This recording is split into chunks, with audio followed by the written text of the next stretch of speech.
النتيجة الأخيرة ديالنا مع لاله حسنا هاد التشيز كيك تبارك الله. طويجن ديال الميرنو، الكفتة، العصير والخبيز ديال الشعير. مقسمون هدا كيما حضرتو الله يبارك فيك.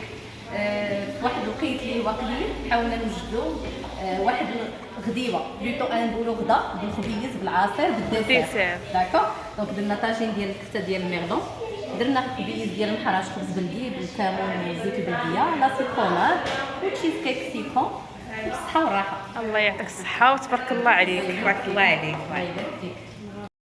ودابا ان شاء الله نبداو معكم تشيز كيك.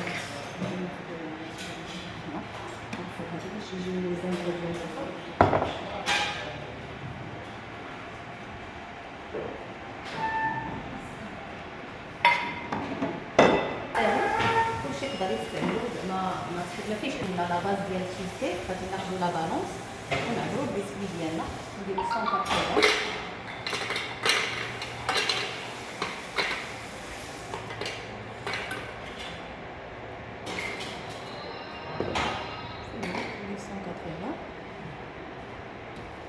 نحلو شويه عاد نزيدو الزبده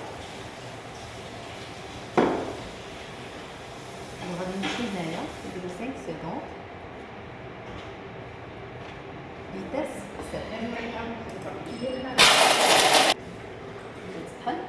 غنزيدو معاه الزبده، سواء كتخرجوا الزبده من قبل تكون هكا شويه دايره باش تكون سهله في الخدمه، سواء كتكونوا ذوبوها شويه. هي لو طون اللي كتخلط هذيك البيسكوي مع الزبده كديروا بنفس الدرجه. حنا ديجا عندنا الزبده دايبه شويه، غادي ناخذوا لا بالونس نديروا تقريبا واحد 80 غرام.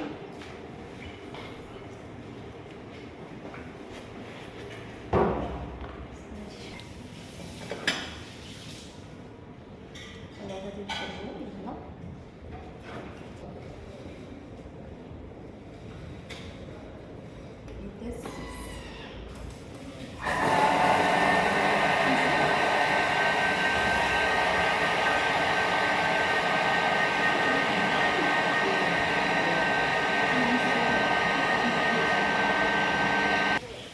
تبارك الله ما شاء الله. نخليها تتصور ونعطيك الطريقه صافي. ناخذ هنا البيسكوي ديالنا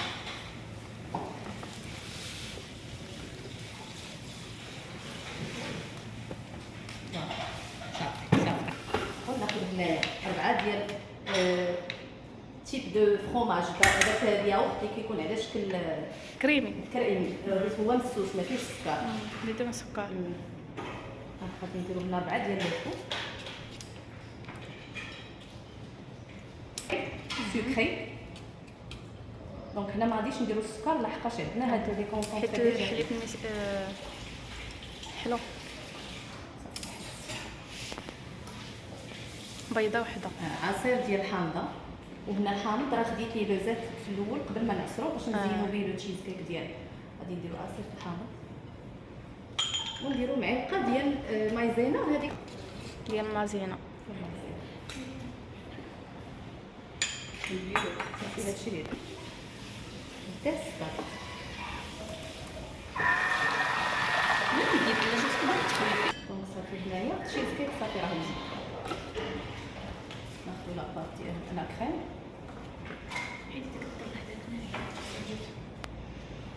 غادي نديرو هنايا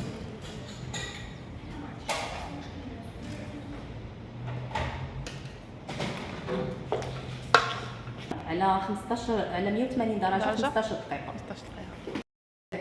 النتيجة الأخيرة ديالنا مع لاله حسنا هاد التشيز كيك تبارك الله.